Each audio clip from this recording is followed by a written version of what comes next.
Hey, it's Cassie from Curry Honda in Chicopee. You're listening to the Bax and Nagle podcast on Rock 102. Come see us at Curry Honda for the best selection of new and pre-owned vehicles. Experience the best at Curry Honda. Thanks for listening. Rock 102, Springfield's Classic Rock. It's 5:50 at Hart with Bax and Nagle on Rock 102. It is going to be sunny today with a high of 37. Tomorrow, sunny with a high of 26. It is 20. It's the high for tomorrow right now in downtown Springfield. Hollywood Trash is brought to you by Western Mass Masons. Call them for all your foundation and chimney needs. Oh, for God's sakes. What the hell is this thing now? Why...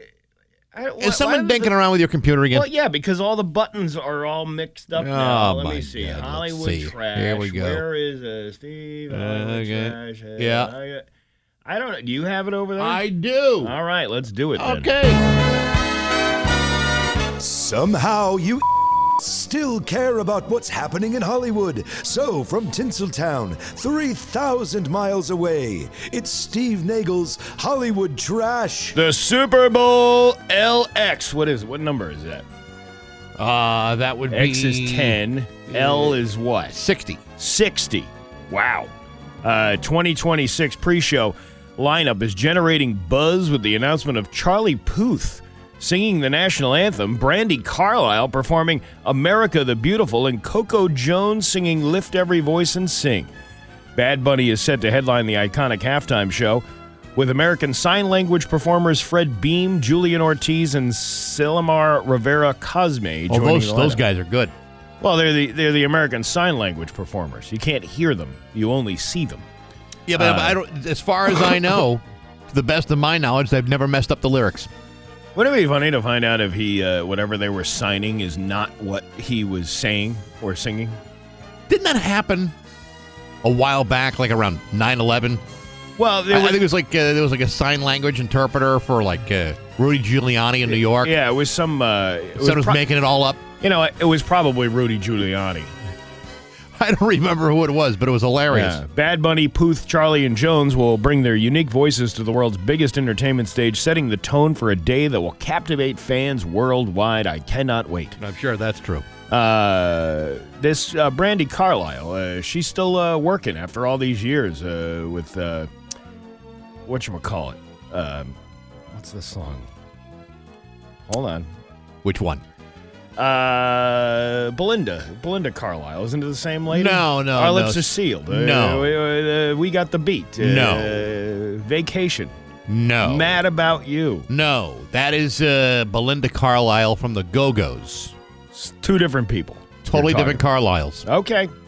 Here's some sad news. Steve Cropper, the legendary guitarist and songwriter known for his work with Booker T and the MGs at Stax Records, has passed away at the age of 84. Do yourself a favor. Look up Steve Cropper on Wikipedia, and you'll just go, that was that guy? Yeah. Unbelievable career that guy had. His family confirmed his death in Nashville with the cause unknown. Cropper's iconic guitar licks helped define Memphis soul music, and his collaborations with artists like Otis Redding and Sam and Dave left an indelible mark on the music industry. Inducted into the Rock and Roll Hall of Fame in 1992, Cropper's influence as a musician and producer will be remembered for generations to come. Well, they didn't mention anything about... They say Blues Brothers guitars, but they don't mention he was in the movie. Sure he was. Yeah. Yeah. He's mentioned several times in some of the songs that they've sung. Steve Cropper is a big deal. He is. A real big deal. Ozzy Osbourne has been posthumously awarded the Birmingham Lord Mayor's Award on his 77th birthday, recognizing his exceptional service to the city. There was the time I snorted all those ants off the London Bridge. Who is that? I believe it's the ghost of Ozzy Osbourne. Uncanny. Ozzy's daughter Kelly expressed gratitude for the city's love and support, receiving the honor alongside her mother Sharon. The book of condolences containing tributes from Birmingham citizens was presented to the family, with fans lining up to pay their respects during Ozzy's funeral cortege. Cortege? C-O-R-T-E-G-E? I thought it was... Cordage. Cordage. I have no idea. No. That's the fee that Chef Wayne used to charge when you brought your own bottle of booze down there. No, it's an uncorking fee, Steve. You're very close, though. Well, I was pretty close. So it would have been his 77th birthday yesterday, and in a heartfelt Instagram post, Sharon expressed her love for the legendary musician who passed away back in July. It included a video of Ozzy's memorial in Birmingham, where fans left touching messages and images of the Black Sabbath rocker, and it was just a big Ozzy day all around. Pretty cool. That is kind of cool. Let's see. Shane Carter, a key figure in the New Zealand music scene, reflects on his experiences with bands like Straight Jacket Fits and his creative journey in various art forms. You know this guy? Nope. I'm surprised you don't. I don't know everything. Well, I mean, but you're into the music fun bag thing. Is this not in the fun bag? I can honestly think of only 2 bands from New Zealand, and they're both kind of the same one. Despite the loss of many of his contemporaries, Carter remains active in music and continues to explore new avenues of expression. So, I'll take your word for it. I'm going to do that later.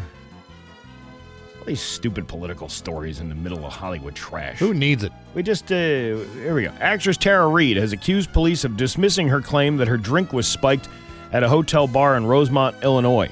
The 50-year-old Reid was rushed to the hospital and alleged that someone tampered with her drink while she was away. Despite police stating that CCTV footage showed no tampering, Reid insists she was drugged and experienced a horrifying incident. She is cooperating with the investigation and urging others to be cautious with their drinks. Yeah, it's actually good advice. You know, you take your eye off your drink for just half a second. You don't know if someone's doing to that drink. Yeah. You know, I was reading something not too long ago about how, overly common that is. Yeah. Like more common than you would think. Like I'm thinking in my head, what happens, once in a while? No. It happens, all the time. And people are so slick about it that you don't even know that they're doing it to you. And it's like a tasteless thing that they put in there. On many levels. So, I guess. Be careful out there. I like how this is like the more you know PSA trash than it is Hollywood trash. Well, I'm happy to do a little, public service announcement to keep your eye on your drink at all time. Put your hand on top of the drink. Or bars should serve drinks with lids. You know what? I know my kids are going to be pretty good at that because even just regular juice drinks or any kind of water, there are many, many cups all over the house that have these things because they know, hey, I left that there. I don't want to drink from that again. I'm going to go get another cup. Kind of like they did with the spoons. Yeah. Well, I don't know where they went though. That was the surprising part. Yeah. Wait, I had to pull up the email. I'm all out of sorts this morning. It's okay, Steve. Kim Kardashian recently reflected on her marriage with Kanye. Really? Yeah. When she was had something to say. Oh, my God. The last time I got reflected, Ray J sprayed his Ballberry Bay Breeze all over my slag tag and that sex tape you can purchase on YouPorn for $39.95. Caitlin? It smells like the studio with the Febreze air freshener. I bet it does. Caitlin? I never got that down and dirty with your mother, Chris Kim, but I once gave her the Kentucky bacon slap.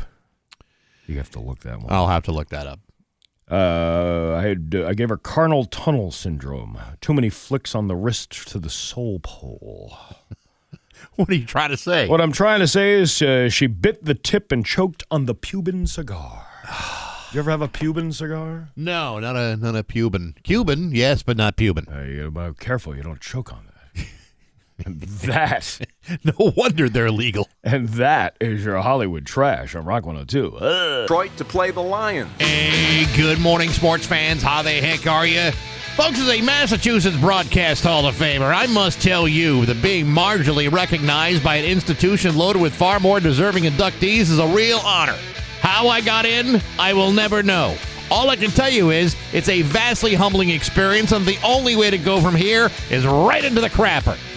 Having said that, inductees into other Hall of Fames tend to share the same experience in so much as they tend to wonder the same things, such as, how did this happen?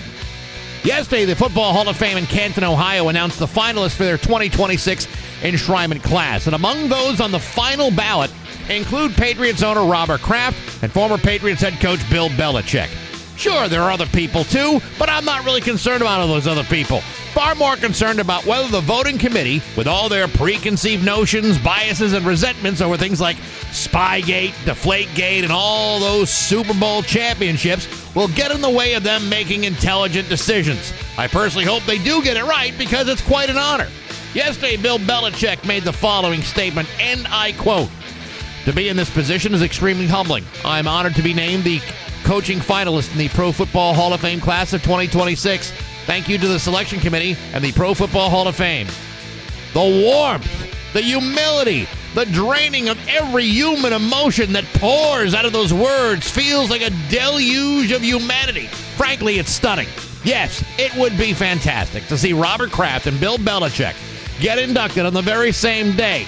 But let's try to consider the level of hatred, animosity, and spite that most voting members are often consumed by. Would it be great? Sure. Would it be a shock if it didn't happen? I wouldn't be surprised at all. Oh, they'll both get in, but it may not be together on the very same day. Either way, voting begins on January 13th, and the inductees will be announced just before the Super Bowl in February. Now, if you're thinking what I'm thinking, that could be a hell of a day if the Patriots just squeeze out one more championship. But hey, enough of my yapping. Sports brought to you by Rocky's Ace Hardware. Milwaukee is in East Longmeadow. So is DeWalt and Craftsman. There's more names in the tool department that you need to know, including Keith of the East Longmeadow Rockies, a seasoned tool expert. Keith knows his way around power tools, hand tools, chainsaws, you name it. Good people like Keith and rock-solid service at every Rocky's Ace Hardware. I'm Bax. That's my view from the couch. Rock 102.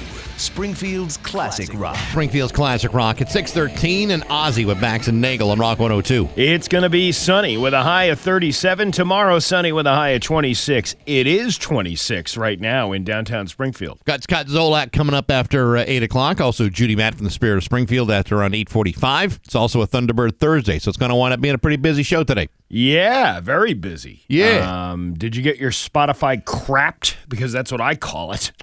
Yes, I did get it yesterday. Spotify had the annual Wrapped thing. It's not a specific day that it comes out, because last year it was like November 28th that they did this for you, and now it's here. It's December 3rd when it finally came to fruition. So I don't think there's an actual like every year on this day it comes out. It's every year on this week. I think. So they put it out there, and people post it on their social medias and stuff like that, and then the people complain because it's not what they feel.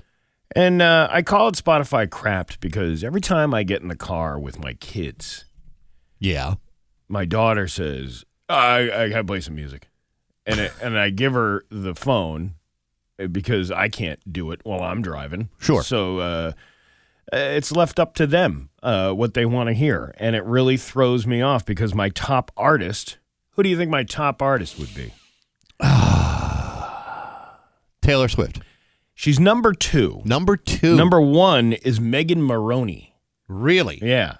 Ain't that a kick in the head? This is the gal we went out and saw out in Boston back in May for the big concert for that Boston Calling Festival where Sheryl Crow was there. Sure. And which I enjoyed thoroughly. And then Megan Maroney took the stage, and all these little teeny boppers screaming at ear-piercing decibel levels that I should have brought earplugs with me to that show as I stood there like a lump. Right. I look like a security guard in that crowd. You were probably a little out of place. Well, when you're standing taller among all of the children at a concert. Yeah, you're either security or a chaperone. And you're just like, when can we get out of here so we don't hit traffic on the Mass Pike? We need to get out. And we didn't even stay for Luke Combs. That's too bad. You probably missed the best part. Let's see. So my top, Megan Maroney, Taylor Swift, Led Zeppelin.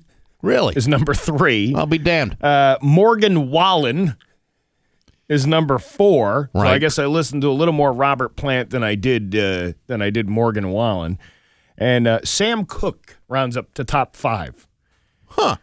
That's kind of a diverse grouping, isn't it? Well, I like old music. I love listening to Old Tom Petty, old. No. I like because my parents grew up on. They were the ones that introduced me to all that stuff, like the Sam Cooke and the Elvises and all that stuff. Sure. So I tend to have like habitual things where I'll listen to something for like 3 months in a row and then forget. I don't want to listen to it anymore after that. So what do you got for a top 5 artists? Top 5 artists are, believe it or not, and I think people will be surprised to hear this, Cheap Trick was number 1. Why? Because those first 3 albums Yeah. from Cheap Trick are freaking fantastic. You don't think The Flame was the one that really brought it home? No. No? You don't- First one and the second one in particular. I listen to those things all the time. All right. Second one, the Butthole Surfers. Really? Well, I interviewed Paul Leary, the guitar player from the Butthole Surfers, and I did a big fat deep dive into that for a while just to get myself reacquainted with them. Yeah. Because it's like, it's not a band I listen to every day, but I listen to them a hell of a lot during that time. The Lemon Twigs. Become a big fan of the Lemon Twigs. Number 4 was the Beach Boys. Number 5, a band called The Hangman, which I really, really like a lot. All right. All right? Well, there you go. Okay. Now, what did you get for your top songs? Do you get the songs there? Yeah. Top songs. Are you ready? Yes. I'm Not Pretty by Megan Maroney. Nice. Yeah. Love You Madly by Cake. Okay. I do like that song. It's a good song. Thing. Well, I listen to a lot of the Cake mix. Who can pass up Cake? I'm the cake. I'm You're the cake czar. You need inspiration. I need to do that. I don't. This is a Morgan Wallen song. Okay. Rested. I couldn't tell you. See, this is what I'm saying. I have no control over this. See, this one is really all mine. This one, this year's was like songs I actually did wind up listening a lot to this year. Was number 5. Betty from Taylor Swift. Oh, yeah, that's a good one. I like that one, actually. That's one I really enjoy. You do, really? Yeah. Wow. Well, because she swears in it. And, when she swears, she's doing it like, ooh, if someone's... I'm so naughty. It's because it's kind of like watching like your school teacher. You see them out of element outside of school, and they start swearing. Yeah. You're like, yeah. All right. I love seeing that. So you're a real person. You're not. You don't just exist within the halls of this building. You actually have a life outside of this place. Because you see a teacher at a grocery store. They got nothing but junk food inside and on a hell of a lot of gum, which they wouldn't even let you chew in class. Okay, and that's the top 5 there. What All about right. minutes listened? Did you do that one? I got 8,242. I have. Where is this one? Swipe up for more. 47,199 minutes. Man, well, I was much more efficient than you. But that's also including podcasts, and this is, you don't have this one because that's not where you listen to podcasts. No, you would think that the number 1 podcast would be this show. But it's not. Please. It's number 2. What's number 1? Number 1 is Sleep Time. Because I put it. That's where you rack up all the minutes. You put it on there. It's a 3-hour long podcast. That's why. And it's this woman. Actually, my kids make fun of me because sometimes I still have it on the thing. So when you start the car up. Welcome to Sleep Time, Sleep Renovations. Oh, my God. Yeah. Do not listen while operating machinery or driving a car. So, in other words, it's meant to bore you to sleep. Yeah, it's a sleep hypnosis. So there you go. All right. And William Phelps was number 3. Well, that's good. That's good. And I sent him the screenshot of that, and I said, hey, man, you would have been number 1 if it wasn't for my sleep in this dumb radio show. Did he respond? He did. He said, that's what I'm talking about, brother. That's it. Yeah. So my top 5 songs were Phantom Limb by the Shins. I don't know if you know that song. That's a good one. My Golden Years from the Lemon Twigs. Again, got really into Lemon Twigs this year. Tatfa from Kula Shaker. Homesick Blues from the Hangman. And Relief from a band called Our Girl. And of those 3 of them, I interviewed somebody for the podcast. So it's like, I did it all for mostly work purposes. Yeah. But I did listen to all of those quite a lot. Now, what about your top album? Top album. Oh boy. Let me see that. See, I almost have to run through this whole thing. Did I do that? Top album. Top album. Okay, would have been, and I quote. All right. Okay. Jesus, why does this take so damn long? It would have been "Smile" by Brian Wilson. All right. Mine is "Am I Okay" by Megan Maroney. And the other thing with that is, did you get a special message from one of your favorite artists? Yes. Who? Who was it? Tom Peterson from Cheap Trick. I would have loved a Robert Plant message. I would have loved it. But who do I get? Megan Maroney. Hey, guys. Thanks so much for making 2025 such a spectacular year. I cannot wait until 2026. And she's like holding the little corgi dog, and she's, doing the whole Megan Maroney, whatever the hell she does. And Tom Peterson's like, listen, I'm 79 years old. I don't know what the hell I'm doing here. Where's this phone? Where's the play button? What am I doing here? Thanks for listening. And Physical Graffiti was number 2. That's a good record. Yeah. It's just that's the thing. If you let somebody else take control of your playlist, the whole thing gets thrown off. Or maybe I'm just a secret Megan Maroney fan. Are you? Well, somewhere out there, my ex-boyfriend's new girlfriend scrolling through my Instagram, tearing me down, passing the phone around like there's nothing better to talk about. Don't ask me how I know all the lyrics to these songs. How do you know all the Zooming lyrics? out, zooming in. Oh, yeah. Yeah. Like the queen of the Mean Girls Committee. This has nothing to do with your kids, does it? No, it doesn't. It's all me. So. It's all me. I did it. 623 at Rock 102. 26 of Bax and Nagle on Rock 102. Liam will have the full forecast for you. Hey, this week on Baxy's Musical Podcast, my guest has been Janet Devlin. She is a singer out of Ireland. Actually, a really interesting story. So she started off at 16 years old as a contestant on The X Factor, wound up coming out in 5th place, and has released a number of records, including her latest one called Not My First Emotional Rodeo. But she was also part of a documentary that she put together called Janet Devlin, Young, Female, and Addicted.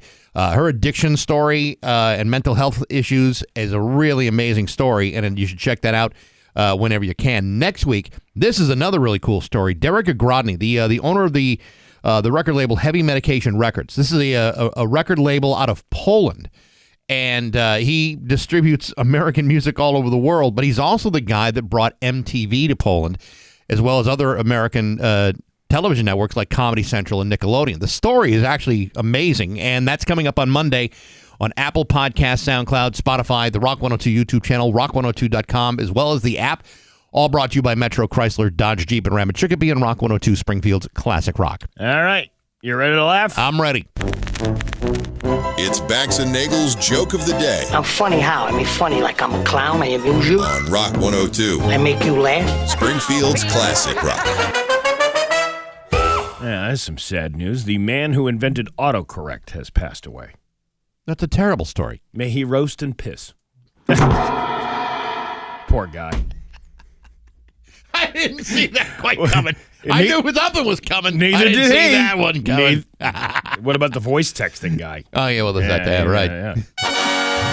Bax and Nagle in the morning on Rock 102. 31 with Bax and Nagle on Rock 102. It's time for news brought to you by Health New England. They're here with you every step of the way. Here's local radio icon Steve Nagle. Thanks, Bax. Where are we starting here? Fire officials released an update of 2 major fires this week in Holyoke. More than 70 families have been impacted. No injuries were reported. Alarm systems did work, allowing all residents to escape safely. Both fires appear accidental, but the investigations are ongoing. And donations can be made online to Enlace de Familias, which there's a link on the 22 News website for that.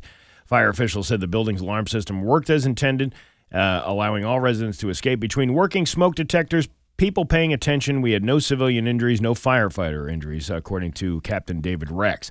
Check your smoke detectors. Make sure no extra power strips or anything like that. I just went, when the time changed, I go and I went and checked all the smoke and carbon monoxide detectors. Yeah, mine's kind of a. It's got a voice on top of the loud piercing sound. as if the voice wouldn't have been annoying enough. What does it tell you to do? Get out? Well, it's like fire, fire, fire. fire. See, that incites panic. Yeah, and then it says, carbon monoxide detected. That's when you go through the test cycle of the thing. Right. And then it does this loud piercing.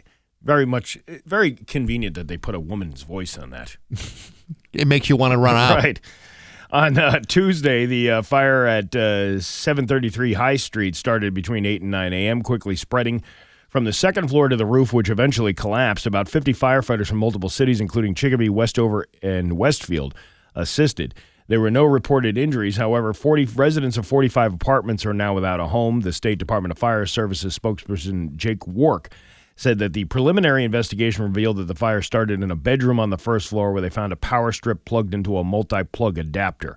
The investigation is still active, but we do know that overloaded power strips and extension cords are a common cause of electrical fires. I don't think people realize that.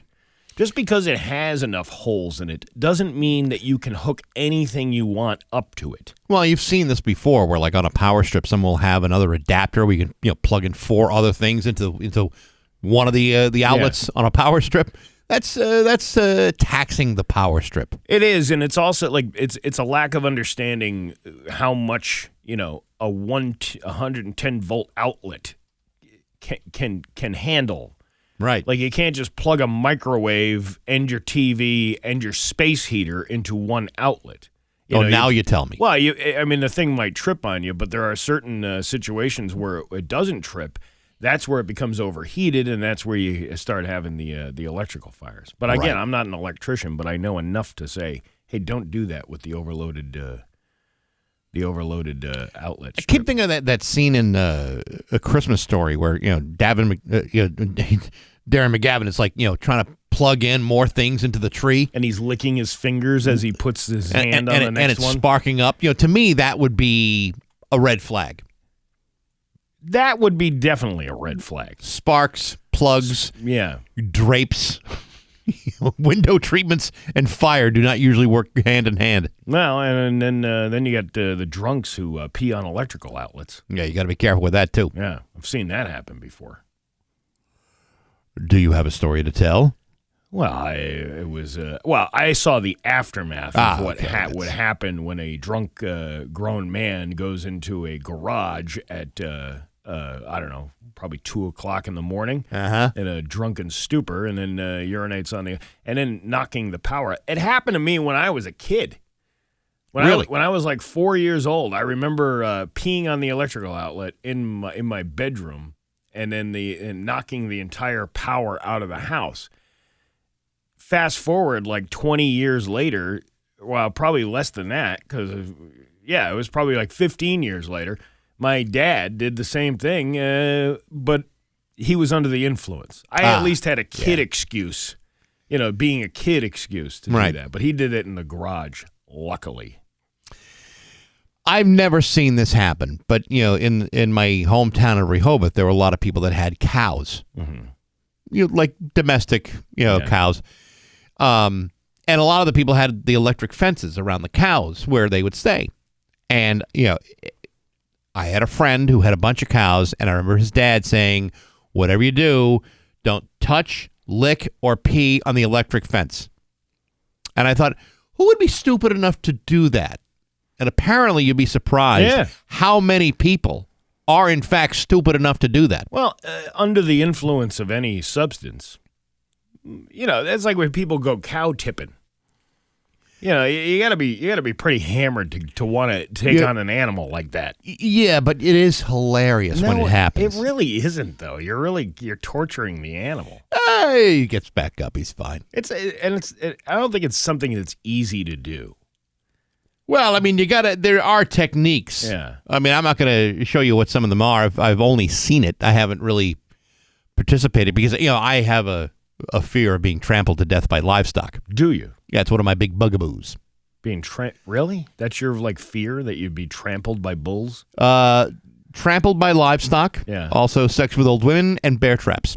What's wrong with sex with old women? Nothing. I'm talking really old women. I'm talking 90 and above. 90 and above.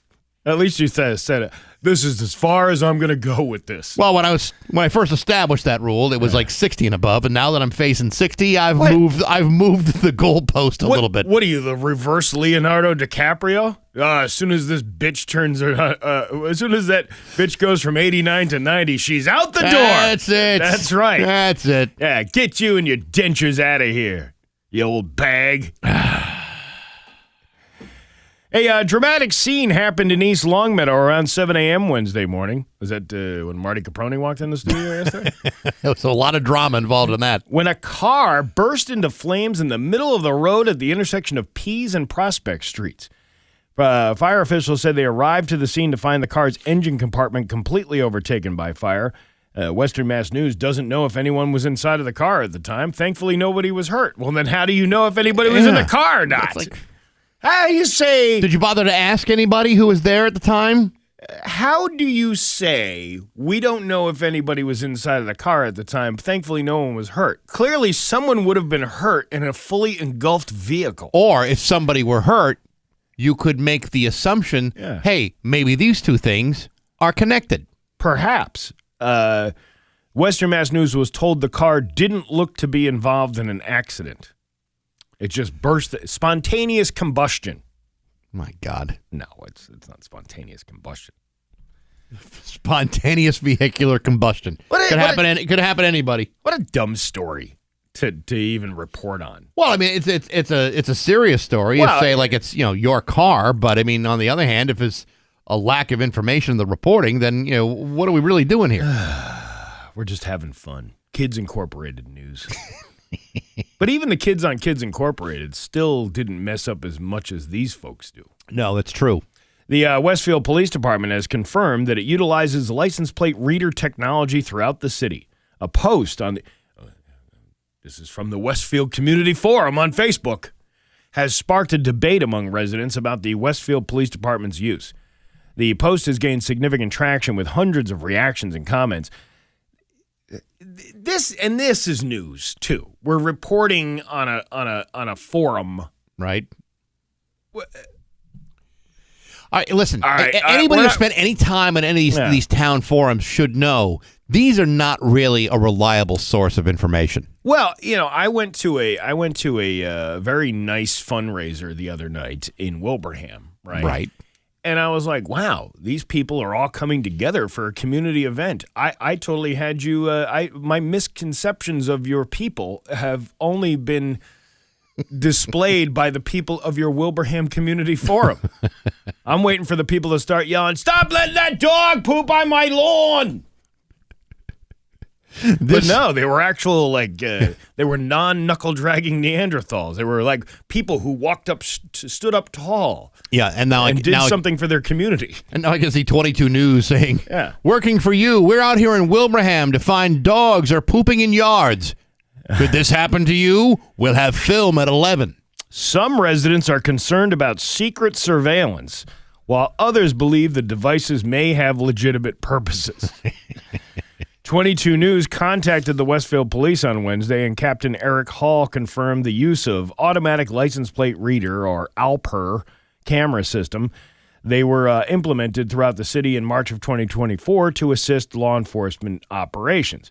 22 News obtained a copy of the department's policy, which states that the technology helps identify vehicles linked to amber and silver alerts, stolen vehicles, wanted individuals, and other public safety concerns. It also assists in criminal investigations and emergency response situations.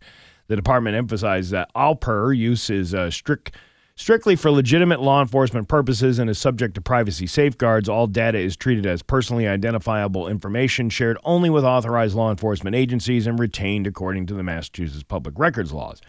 Captain Hall said there are currently several stationed around the city, mostly at entrances and exits. There is one mounted on a mobile speed sign trailer, and 2 cruisers are equipped with them.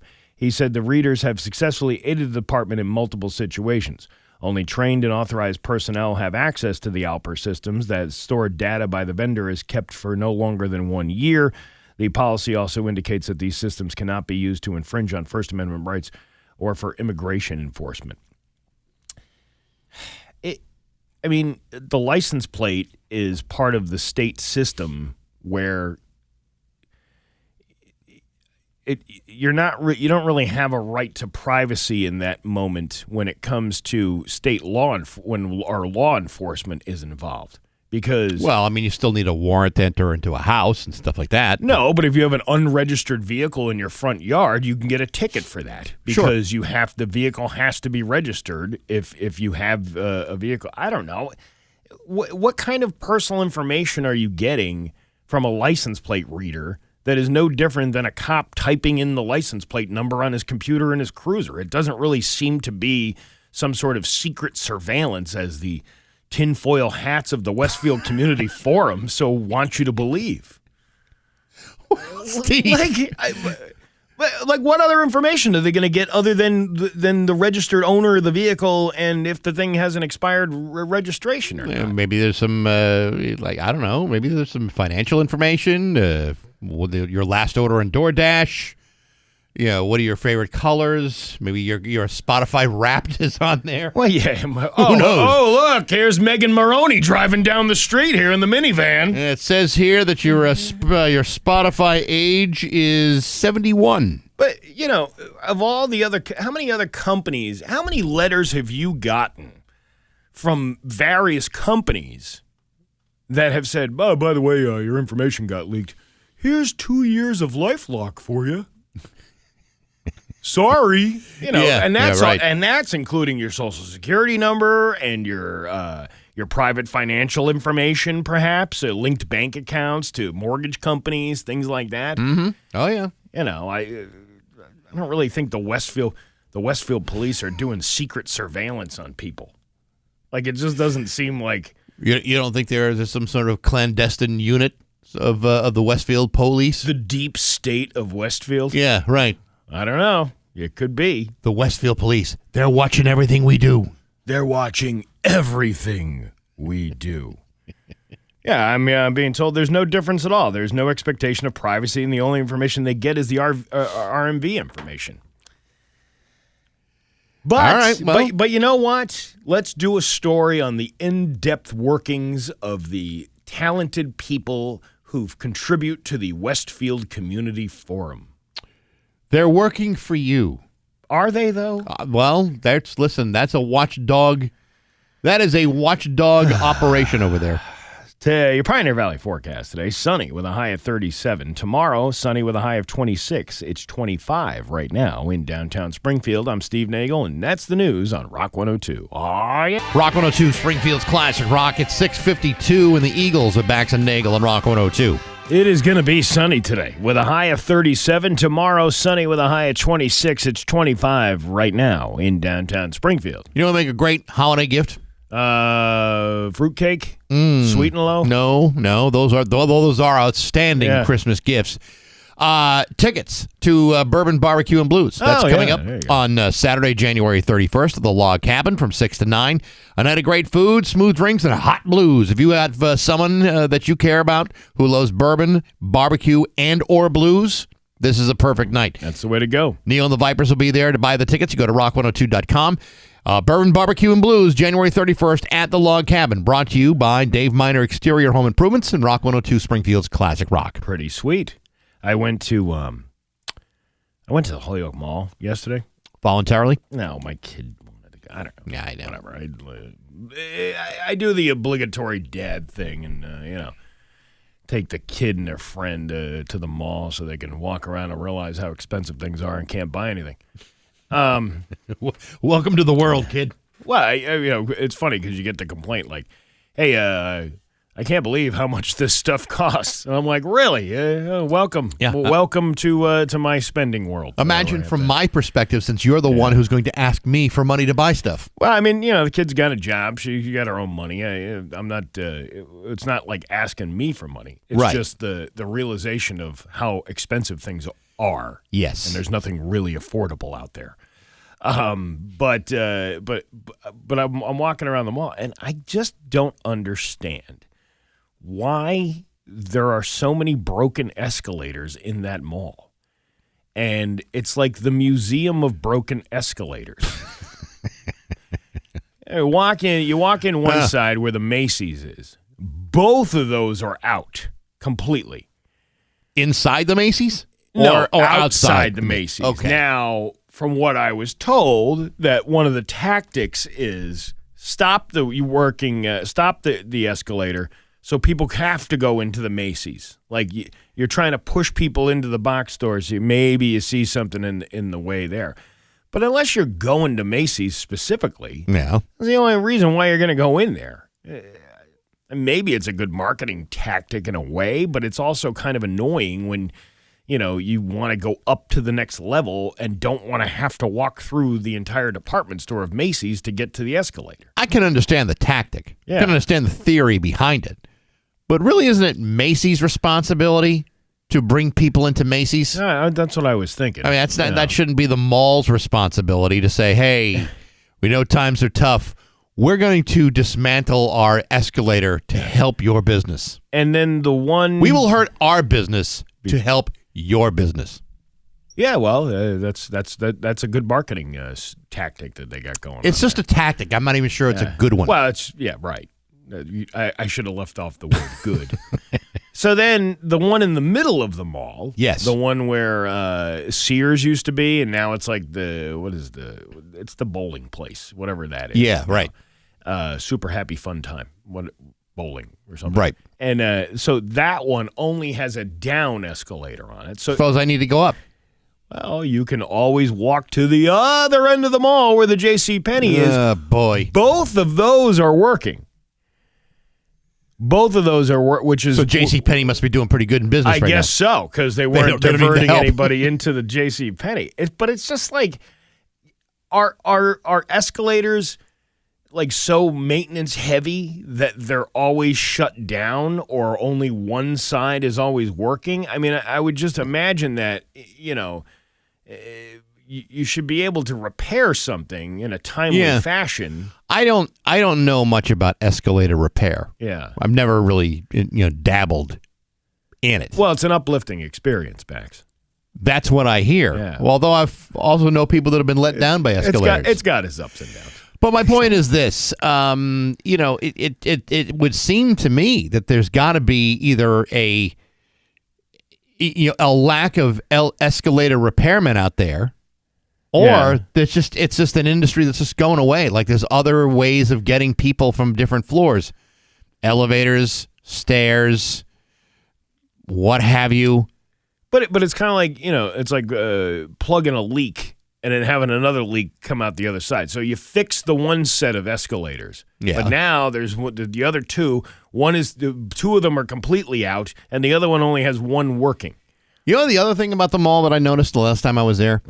Years ago, when you go into the Holyoke Mall, there were maps all over the place. Yeah. Like, you could go to like one of those little kiosk things. Yeah. Now they're just advertising. They don't have nearly as many maps of the mall as they used to. It's actually less. Well, because they are touch screens. They do have them at I don't want to touch something that everybody else in the Holyoke Mall has touched. How many times have you do you say that when you go to an ATM and take money out? I usually use rubber gloves. I usually use a stick. I don't think you do that on an ATM. Well, nevertheless, I think the reason why there's less maps is to do exactly what you're talking about, is to get you to walk around the mall to see what they have, as opposed to targeting one or two places that you want to go and ignoring everything else. Well, I was going to make a video yesterday, and I was taking footage of the broken escalator and saying, here's the Museum of Broken Escalators. This is the first exhibit. These two, one stopped working in 1988. The other one worked up until 1999. And imagine, throw yourself back in time and imagine yourself going up to a Wetzel's Pretzels or coming down to a Macy's and everything in between. Those were the days, man. Right. They really were. Yeah. 6:59, Rock 102. Hey, good morning, sports fans. How the heck are you? Folks, I might not be what you would call a handy sort of fella. I mean, I know how to use a few tools here and there. I'm not exactly the kind of guy you want framing your house or hanging your drywall or wiring anything. I can fix you a sandwich, but I cannot fix your toilet. However, the one thing I do know is you always want to measure twice before you make your first cut. Because you see, measurements are among the most important things in any construction project. Now, I don't know if you're aware of this, But the Winter Olympic Games in Italy are just 63 days away. That's like 2 months. This year, the NHL has agreed to allow some of its players to participate in the Olympic Games, something they haven't done in years. But for whatever reason, this year they're coming back, and everybody around the world is excited about it. There's just one small problem. The Olympic Ice Arena in Milan is simply not ready.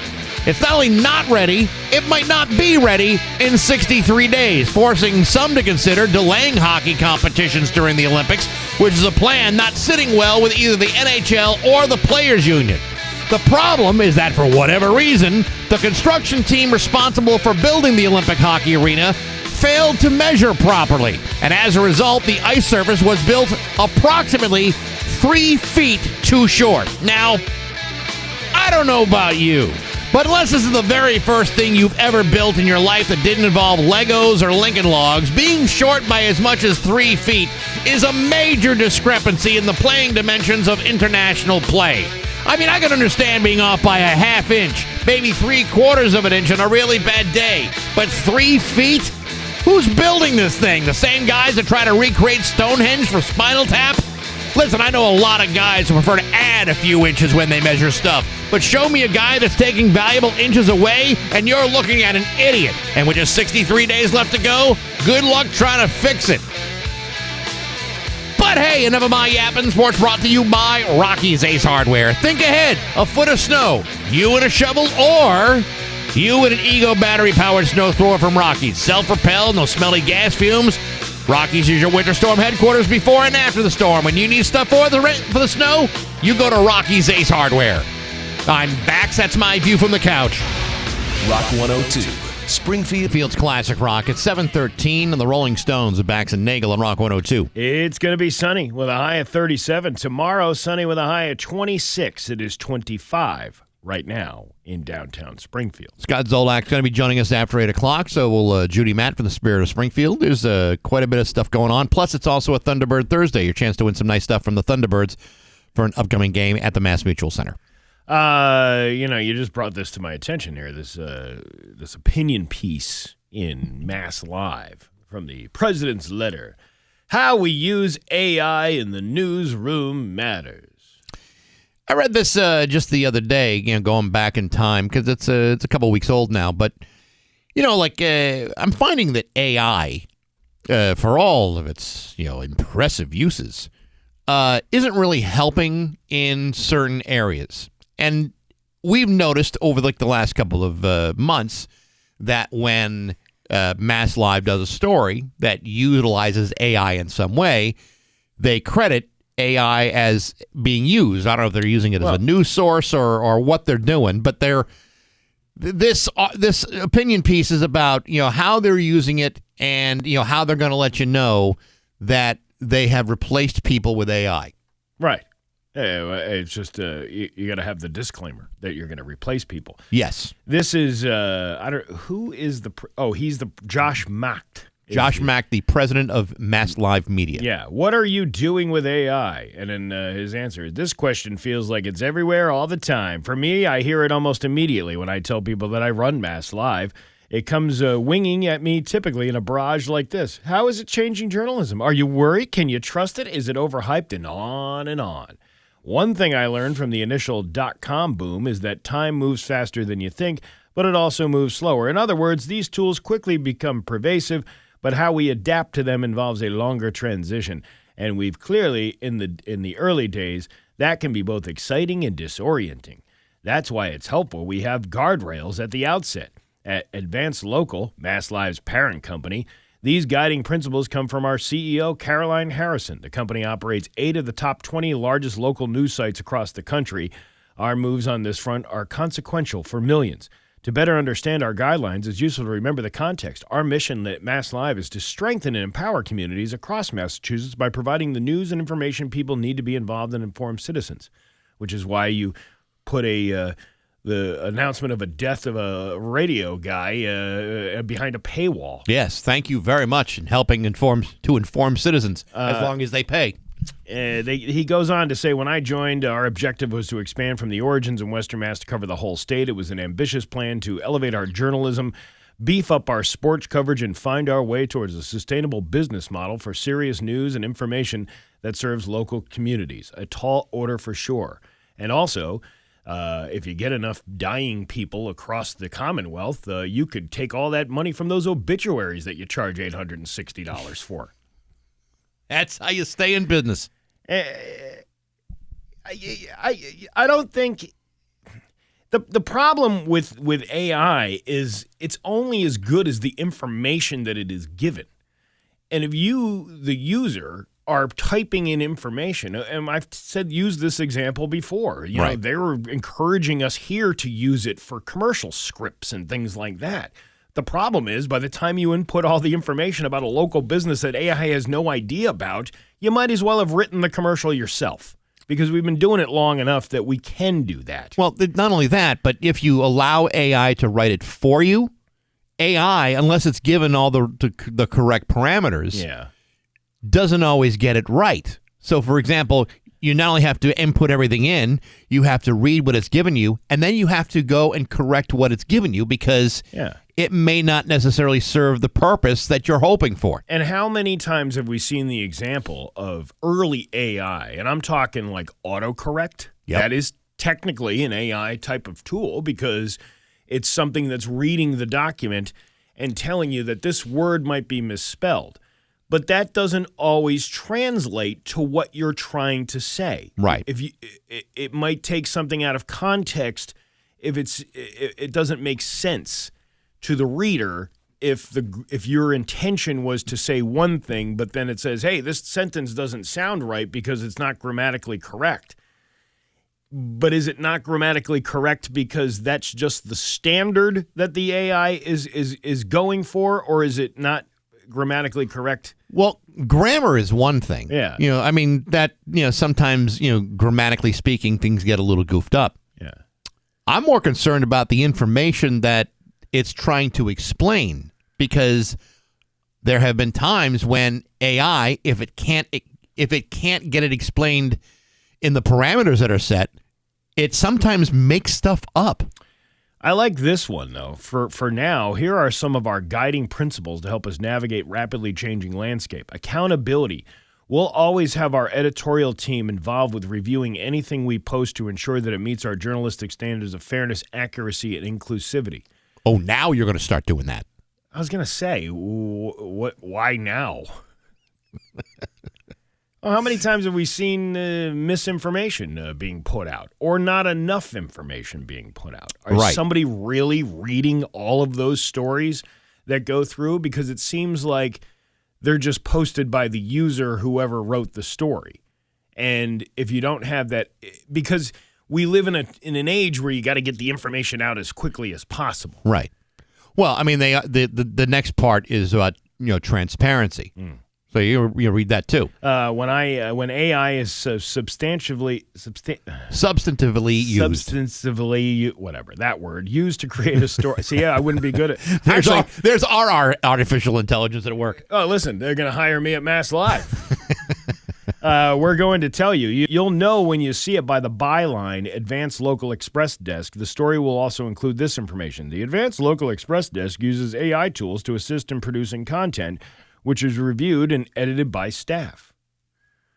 Okay. All right. Every story that uses AI in a substantive way will contain this information. AI tools were used to research and produce portion of this content, which was reviewed and edited by Mass Live staff. 22 was doing that for a day. Remember that? And I was reading it after every news story that we did, and then magically it went away. Because I think people kind of rejected that, because people don't want their news from artificial intelligence. They want to believe that these stories are written by actual people, because actual people get to go out and investigate stories. Actual people get to go out and see what's happening at a crime scene or a house fire or or something else. Yeah. AI doesn't have that ability to do that, at least not yet. And one last thing, we aren't infallible. If we get something wrong, we should be quick to correct our missteps. You remember that what was it, Europa restaurant with Mike Rodriguez, and you had that wrong picture up of somebody who was who had done something nefarious, and it took you 2 weeks to take it down because your staff was saying, "Oh, we can't just do that." Right. Meanwhile, this poor guy, his name and reputation being dragged through the mud for something that he absolutely had nothing to do with, and you weren't even willing to budge in removing it. And after we reported, when we talked about this whole thing and had a discussion about it on the air, the guy from Mass Live at the time goes, "I really wish you had consulted us first before you went with the story." Really? We wish you had consulted the guy who owns the guy that owned the restaurant that you accused of doing something horrible. That was accused of nasty charges. That was untrue. And there's other things that have happened as well. But it's like, listen, we get AI is going to change culture. We totally understand that. It's going to change what we do at some point. But there are responsibilities of using it. And ultimately, if you're looking for information and we're feeling it's coming from an artificial source, that doesn't feel like news to me anymore. What is the end game here? Like, if you put everybody out of work and you're only using AI, eventually you're going to be using only AI. If you don't have people that are working and not making money, how are you expecting them to go out and spend things and buy things that you advertise companies for? How does that work? It is the obligation of media, and I'm going to put ourselves in this too. It is the obligation of media to serve the community at large with accurate information, with important stuff that affects the community. You need people to go and investigate, to make telephone calls, to go to places, to see what's going on in a particular setting and certain things. That's not something that AI has the ability to do at this point. So I think we got to be very careful how we're using this when we're talking about reporting news stories. Hello, this is an investigative AI reporter from Mass Live. We'd like to ask you a few questions. Okay, go ahead. Did you know that your car warranty is about to expire? Press 1 if the answer is yes. Yes. Press 2 if the answer is no. We also have a Nigerian prince willing to share his portion of his fortune if you send him $1,500 via Western Union. Hello, this is an AI reporter. We're calling on behalf of the news stories about gun violence.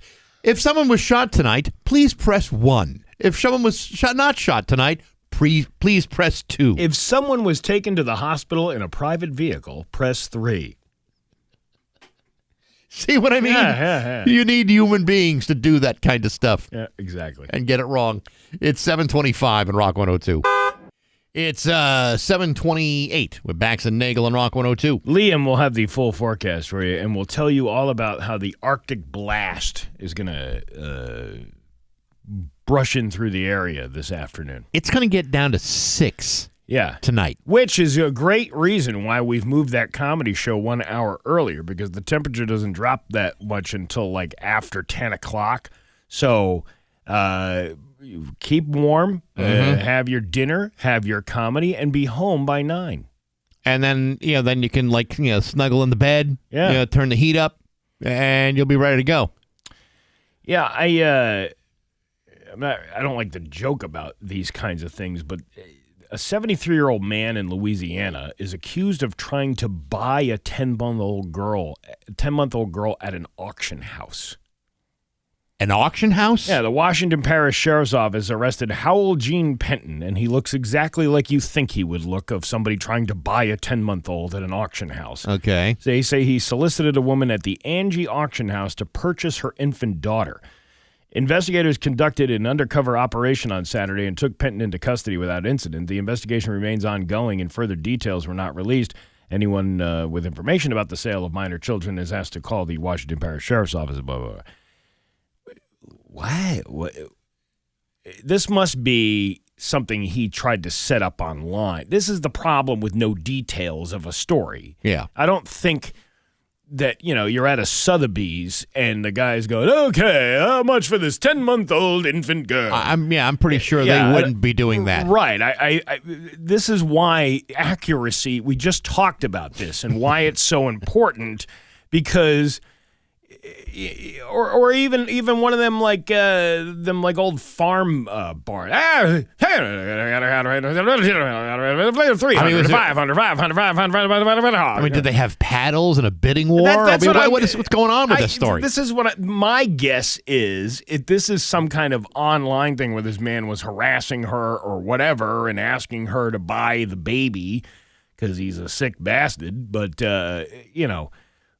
get some detail in the story. That would be probably relatively helpful. But nevertheless, who's auctioning off children? Nobody is. I think this is what I bet you they met at an auction house.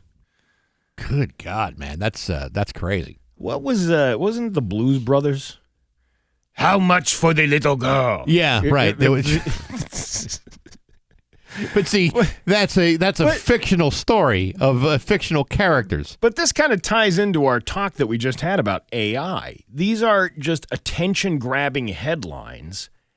While the situation is absolutely horrific, that you would even a guy would even think that having a sale like this.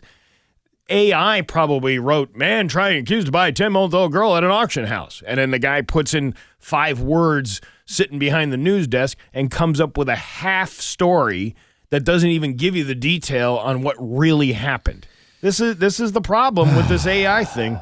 We got news coming up next on Rock 102. Here's your Western Mass News First Alert Forecast. Watch for icy spots after 7:36 with Bax and Nagle on Rock 102. It's time for news. Here's local radio icon Steve Nagle. Thanks, Bax. Fire officials released an update on 2 major fires this week in Holyoke. Officials said the building's alarm systems worked as intended at both fires, allowing all residents to escape safely. Captain David Rex said, between working smoke detectors, people paying attention, we had no civilian injuries, no firefighter injuries. Check your smoke detectors and make sure no extra power strips or anything like that are on. On Tuesday, the fire started at 733 High Street between 8 and 9 a.m., quickly spreading from the second floor to the roof, which eventually collapsed. About 50 firefighters from multiple cities, including Chicopee, Westfield, and Westover, assisted. There were no reported injuries, however. Residents of the 45 apartments are now without a home. The Department of Fire Services spokesperson Jake Wark said that the preliminary investigation revealed that the fire started in a bedroom on the first floor where they found a power strip plugged into a multi-plug adapter. The investigation is still active, but we do know that overloaded power strips and extension cords are a common cause of electrical fires. So if you have any of these things plugged in, it's one thing to have the power strip full, but then to plug the power strip into another multiple power strip or like another you just can't keep outlet putting power strips onto other power strips? No. But there is a GoFundMe account for this. It is Enlace de Familias, and it's Zephy.com is the name of the website that you can do. Clemente Street Fire Relief Fund. So if you want to donate to that, you can. On Tuesday afternoon, the Huntington Fire Department was sent to a fully involved vehicle fire on County Road. I saw these trucks screaming by the house. Really? The Huntington Fire Department stated that crews quickly brought the fire under control, ensuring the incident was safe. All occupants had exited the vehicle before firefighters arrived. Despite winter storm, vehicle fires can occur and escalate rapidly. Assistance was provided by the Mass State Police, Interstate Towing, and the Highway Department. And here is the disclaimer now on 22 News back again. Okay. All facts in this report were gathered by journalists employed by WWLP. AI tools were used to reformat information into a news article for our website. This report was edited and fact-checked by WWLP staff before being published. Oh, I feel so much better. Well, now you can sleep better at night now, can't you? I can, knowing that they are on top of it, working for you. Western Massachusetts was blanketed with up to 8 inches of snow on Tuesday. Local DPW crews in Hampden County faced challenges due to a snowplow shortage, which slowed down the process of clearing both main and side roads. Trevor Wood, Director of the West Springfield DPW explained that routes had to be spread out this year because of the snowplow shortage. Mayor Will Reichelt of West Springfield praised the DPW workers for their efforts in managing the aftermath of the storm, noting that contractors signed up late but performed well. The DPW in West Springfield began preparing the roads ahead of the storm and continued plowing through Wednesday morning. Across the Connecticut River, Springfield crews were engaged in similar efforts. Chris Signoli, director of the Springfield DPW, warned that roads could freeze again as temperatures dip below freezing, emphasizing the need for sanding and salting efforts throughout the night. I have slipped and fallen so many times that I now have this thing in me where I walk out onto my porch or whatever and hold the railing, right, and then test the surface with my foot, to see if it's slippery or not, and then I will add the calcium, the chloride, whatever the hell the stuff is that you put down. Well, you have taken a number of tumbles in your day, all of which caught on Ring cameras and security cameras, and it is hilarious to watch. But, I mean, from your perspective, falling had to be very painful and embarrassing. The embarrassing part wasn't really embarrassing. Well, we were laughing pretty hard at it. Yeah, I know. All of us here in the office. But the injury that you can get from that. I had a lady at a doctor's office said, "Hey, our system is down. Do you mind if I just take pics of your injury on my phone?" Really? That she can upload them to, the system later, because it was a Saturday and apparently the system doesn't work that well. You take pictures on your private phone. Doesn't that kind of skirt around some privacy issues? You know what? First of all, it was the top of my ass cheek that I had a big giant egg on that took months to go away. Sure. Months. After I agreed that she did that, then I was like, you think she's like at a Chili's right now, having margaritas with all her other PA friends, right? And going, "Hey, that guy from the radio came in here. Take a look at the lump on this guy's ass," and like showing my ass pics, violating HIPAA laws. You'd like to think that they would delete that right away, but you just don't always know. Well, remember the Chicopee police were passing around pictures that they shouldn't have been passing around years ago? I know. And that could happen. You don't think that could happen with a medical facility? I know they are obligated to not do that, but there's always going to be somebody out there who said, "Hey, you're not going to believe this. Put down your Dollarita here for a second. Let me show you some pictures I took of some guy's testicular injury." Okay. You're not going to believe this. First of all, you need to get your facts straight. Dollaritas are only served at Applebee's.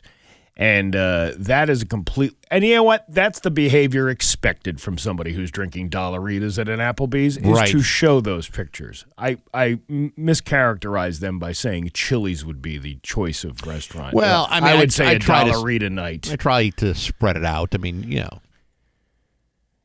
You try to spread it out? Well, I don't want to just focus on Chili's as if that's the only place people go to show, private information on their cell phones.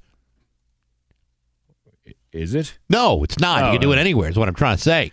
Privacy concerns. The Westfield Police Department has confirmed it utilizes license plate reader technology throughout the city. A post on the Westfield Community Forum on Facebook has sparked debate among residents. When hasn't anything on the Westfield Community Forum sparked a debate about the Westfield Police Department's use? The post has gained significant traction with hundreds of reactions and comments. Some residents are concerned about secret surveillance, while others believe the devices may have legitimate purposes. The irony involved in this, where people are complaining about a surveillance state as you are posting from a device most likely being surveilled by every company that you've given your number to, every email that you've sent out, the places that track you to go into a store, like when you walk into a Walmart, yes, and all of a sudden you get a notification going, "Hey, did you know there's the blue light special," or whatever, whatever the falling prices of the day is. Here's your special. Do they see the irony in that? I think when you've been geo-fenced all day, the moment you walk into either the Chili's or the Applebee's, and you're showing everybody these and complaining to your coworkers. Yeah. What is going on in Westfield? I can't believe the police are using license plate readers. So hold on a second. I just got a coupon from Applebee's on my phone. Oh, $1 read? And you don't mind the violation that way. But think about how weird that is. Like, you're complaining about being surveilled, yet you're being surveilled all the time. The phone is listening to you all the time. It's waiting for you to say the names of those assistants that they have. And I don't want to say it because I've set them off before. And that, right. Hey, Beery. Hey, Barry. Hey, Barry. Yeah, right. You think?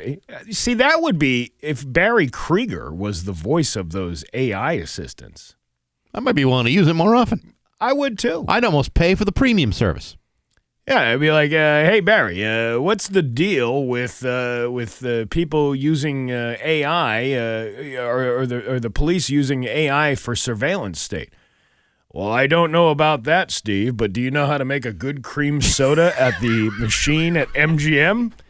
So you want to start with your Barks cream soda, and then you can add flavors to it. There's cherry, there's vanilla, and I believe there's also raspberry.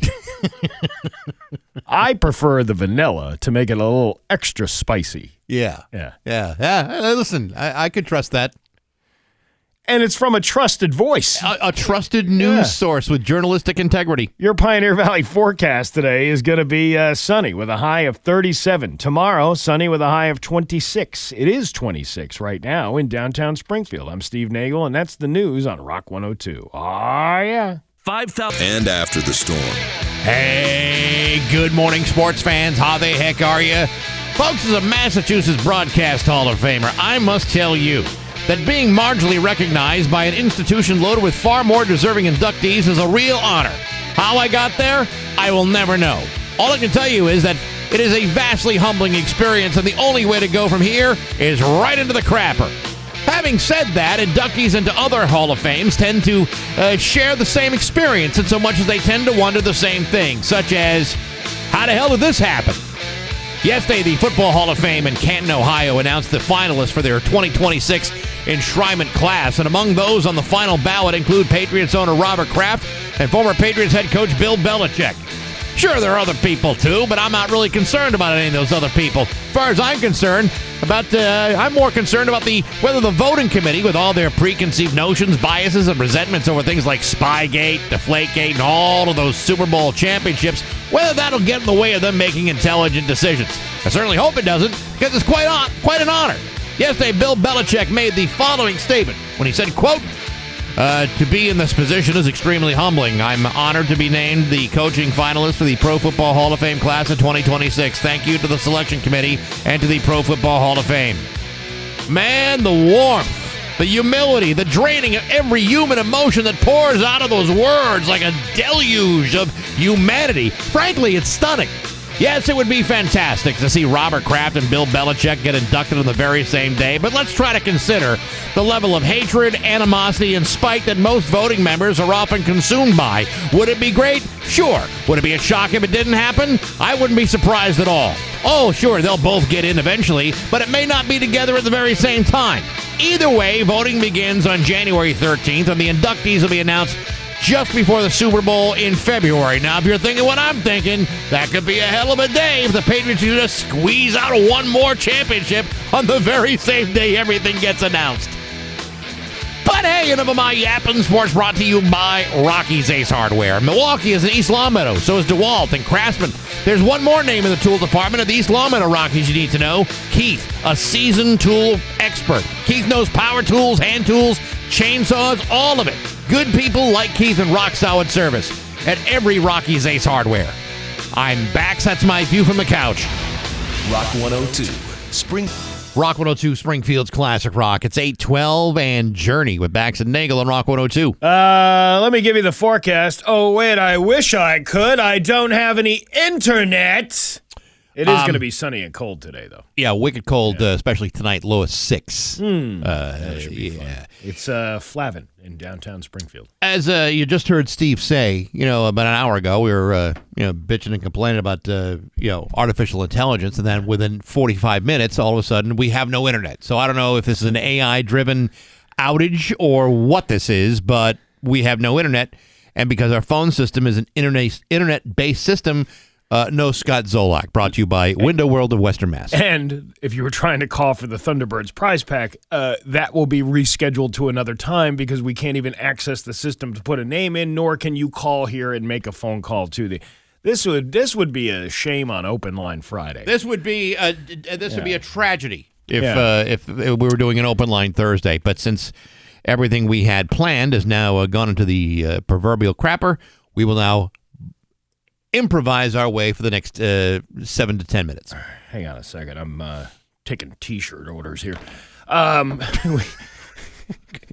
Anyway. Well, you can't put it into the system because, of course, it doesn't work. What was the last thing you just said? Because I missed the last I said that we are going to improvise the next 7 to 10 minutes. Right. So you are stuck with artificial intelligence, whether you like it or not. Actually, what you're stuck with is no intelligence, because Well, I had all these great questions to ask Scott Zolak, and it ain't gonna happen because I can't make phone calls. What were you gonna ask him? I was gonna ask him how much sweet and low did you go through over the Thanksgiving holiday? 10 boxes. 10 boxes over there. Okay. I can do this good Scott Zolak voice right here. I got the Dunkin' run the thing. I was gonna ask him some questions about the Patriots, the bye week. That kind of is the typical stuff I would have asked him, but what's the point now? I wanted to ask him if he knew how.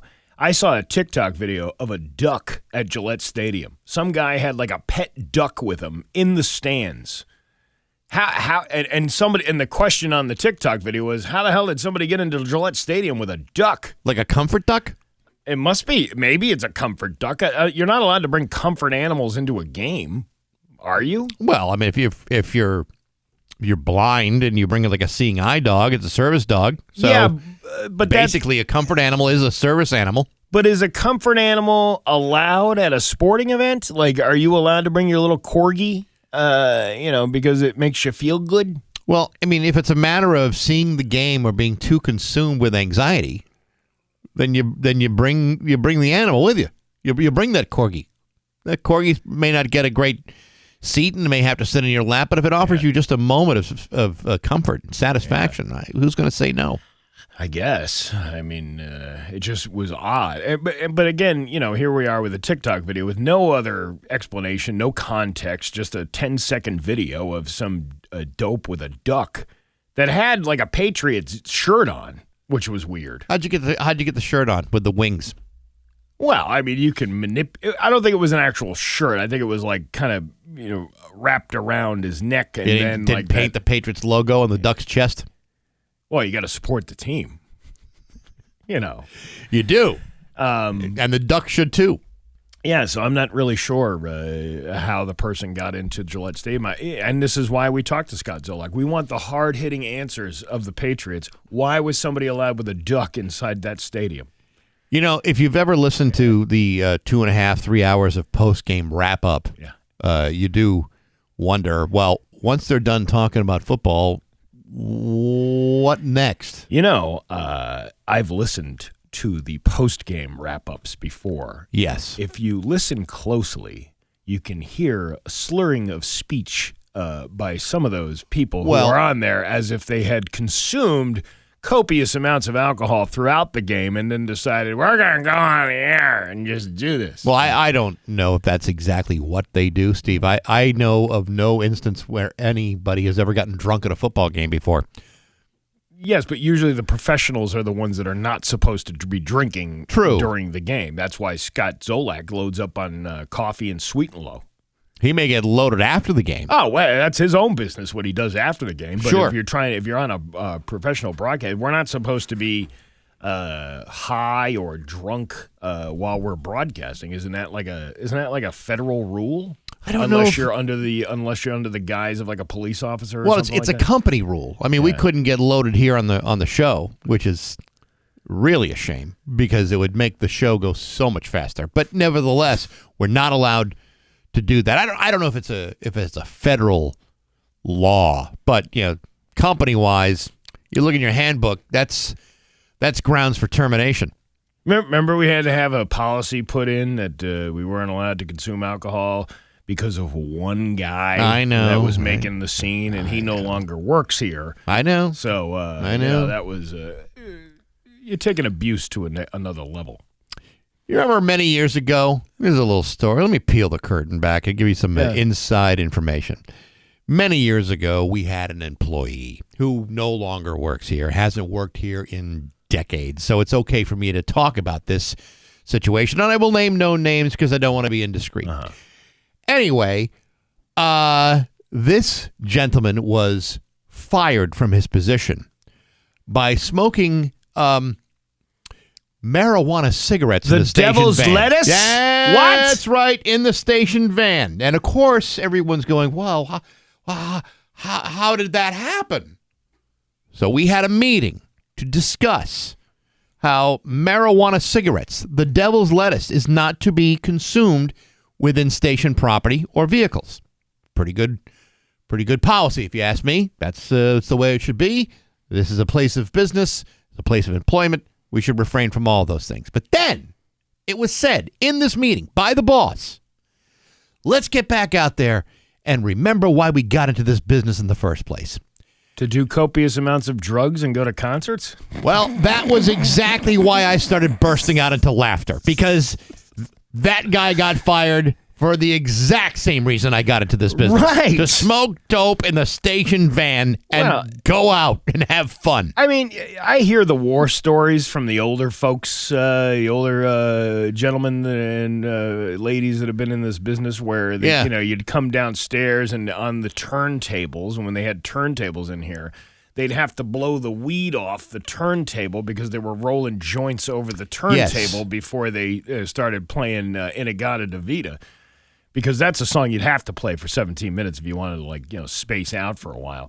But that doesn't happen anymore. We don't have that kind of behavior around here. We're actually, believe it or not, professionals. Like, there is no consuming of any kind of, you might see somebody out at an event having a beer or something like that. But there really hasn't been in a long time somebody who has gone off the rails. No. In fact, it's kind of brings you back to a more nostalgic time when those things did happen at radio stations. I remember in my early career, if I may go back and tell you some old tales of yesteryear. Sure, we got no internet. You might as well. What the heck? I was working overnights. That's from midnight to 6. That was 6 hours of me being on the air and apparently trying to hone my craft. That's what they were telling me. Anyway, the night guy was here, was at the radio station, and he would normally stick around for a couple of. He'd go to a bar, which was right downstairs. He'd come back up like around 2:00 in the morning when the bar closed, and he'd hang out. Well, while I'm trying to concentrate on my very important radio show, he's busy cleaning all the seeds and stems out of his weed, and then he would just smoke in the studio, and that's what. That's what they used to do back in the day. That's what they used to do. Hey, man, it's like, we're going to get the party rolling here. Yeah, we're going to roll the joints. Now, here's the crazy Colt part. 45 and 2 zigzags. Now, here's the crazy part about it. The boss of this place one night came in while this guy is, cleaning out his seeds and stems. Yeah. Well, wouldn't you know it? That would be a situation where a boss could say, hey, that violates company policy. That didn't You're happen. fired.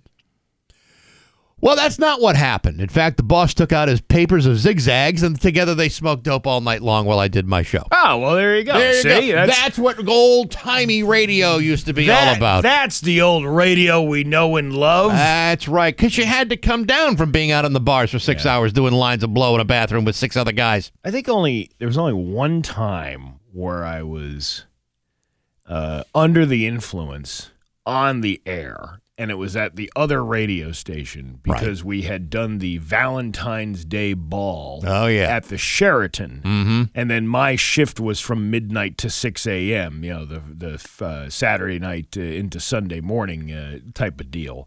And that was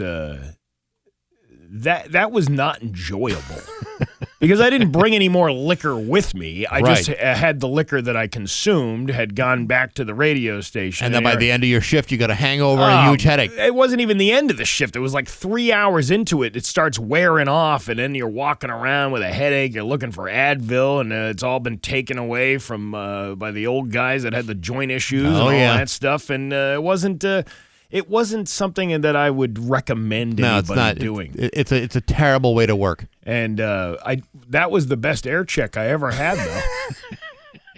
94.7 WMAS, the songs of the 80s, 90s, and today. I don't care about Chris DeBerg. Yeah. And listen, it still sounds better than what they have on this morning. Now that's some artificial intelligence. Oh, absolutely. It's 8:23 on Rock 102. Rock 102, Springfield's Classic Rock. It's 8:30 and Motley Crue with Bax and Nagle on Rock 102.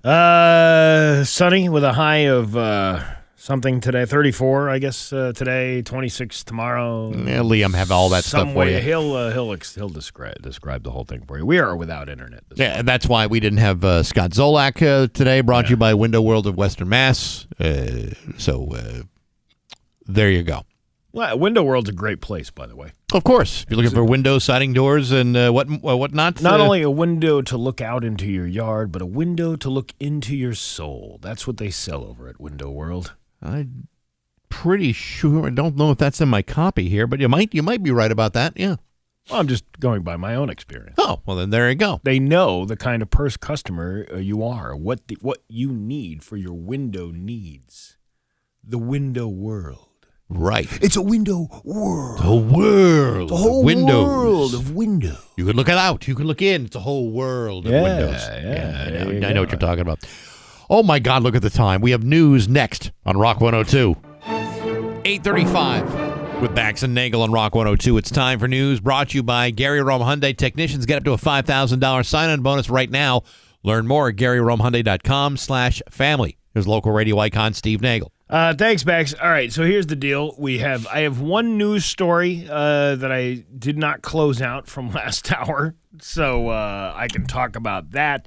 But we were supposed to be having the lovely Judy Matt on this morning on the phone at about 8:45 to talk about an event that's coming up this weekend. Unfortunately, we won't be able to do that today. Maybe we can do that tomorrow. But you know what? Since I have the information in front of me about that, let's talk about what she wanted to talk about because, she does a lot of great things for the city of Springfield with that Spirit of Springfield that she's heads up. Right. And Springfield Symphony Hall is filled with the sounds of the holiday and patriotism for the annual concert by the 215th Army Band of the Massachusetts Army National Guard. They bring holiday cheer, lift spirits, and the audience singing along during the free concert at Symphony Hall. They encourage it. It is a wonderful opportunity for families to experience the grandeur of Springfield Symphony Hall and the musical talents for the 40 members of the military band. Here's what it is. Sunday, December 7th. That's this Sunday, 2 p.m. at Symphony Hall.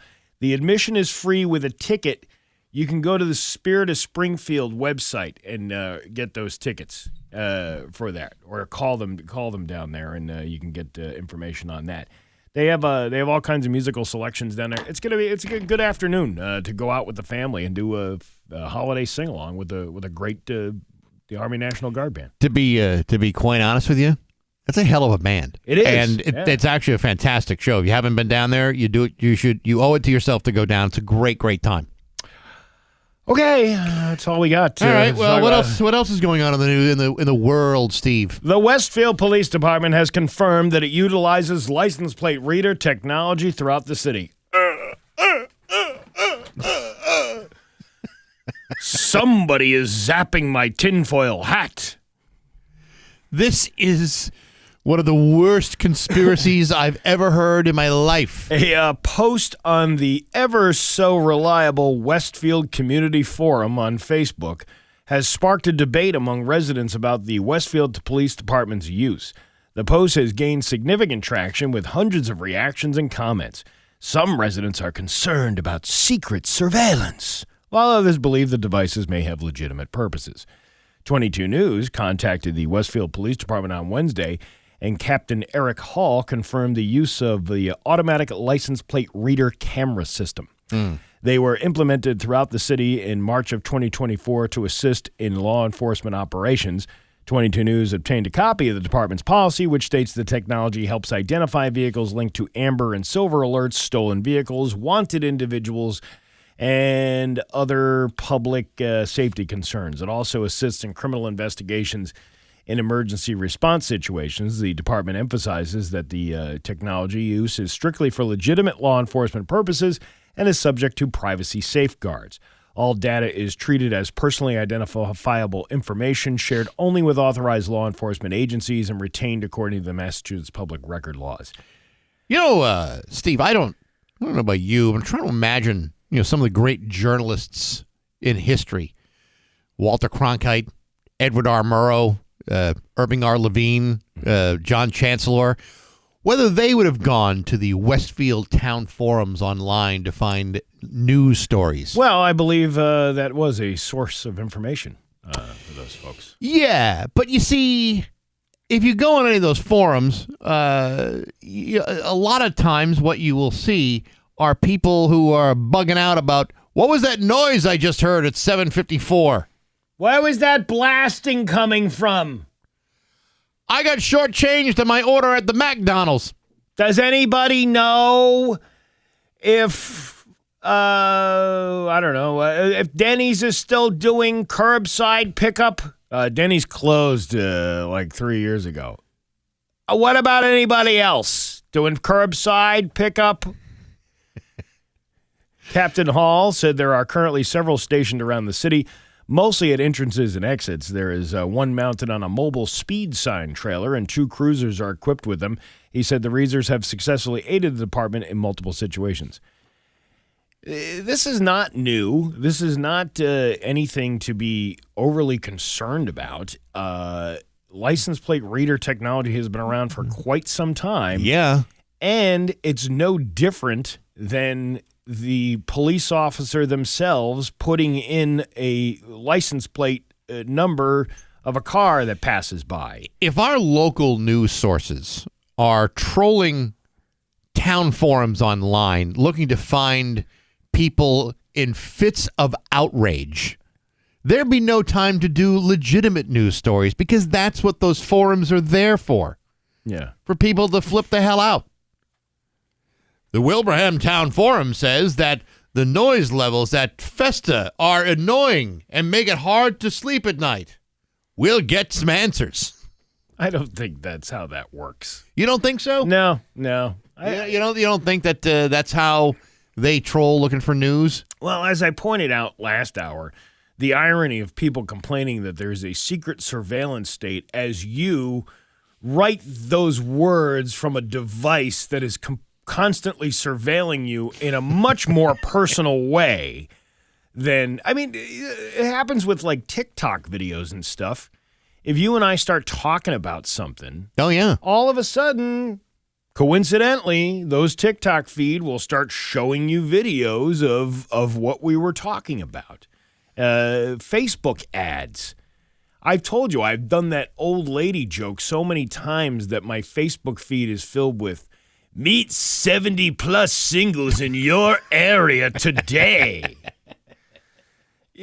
So, where are you drawing the line of, is it because it's the entity of the police department that you're feeling that you're being surveilled when it's really no different than a patrolman, typing in a license plate number into the same computer? One kind of surveillance is okay, as long as it benefits you as a consumer.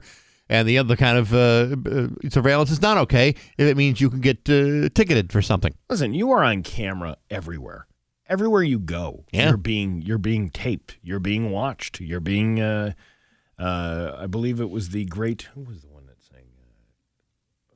I always feel like somebody's watching me.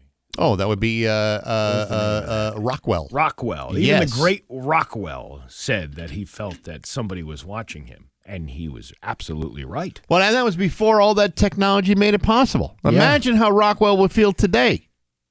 How would he feel today? He'd be very paranoid. Yeah. He'd be locked in an insane asylum because everybody's watching him everywhere. I always feel like my phone is watching me. Yeah. And I get no privacy. Whoa. Yeah, I just I don't see the argument that you're trying to make. No, and I don't see why news services are going to the forums to find outrage. What else can we talk about? Well, Patio furniture is on sale. Really? Yeah.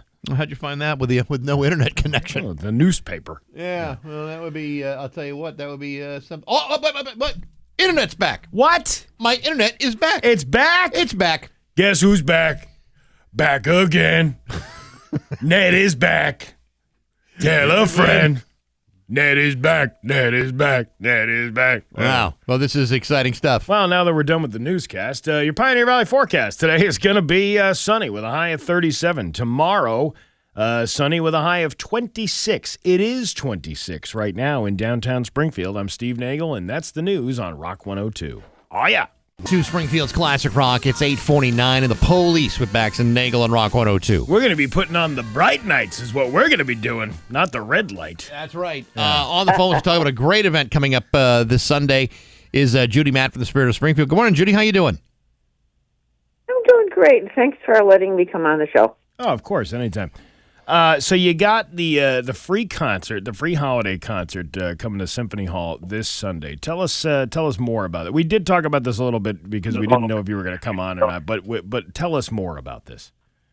Well, it's 2:00 this Sunday, and it's the Mass National Guard 215th Army Band. This is their 12th year coming to us to do this performance, and it's at beautiful Springfield Symphony Hall. And the best thing is in addition to the music, is that it's no cost to our guests, and you can pick up tickets at any Pride store and come. We really want to fill the house.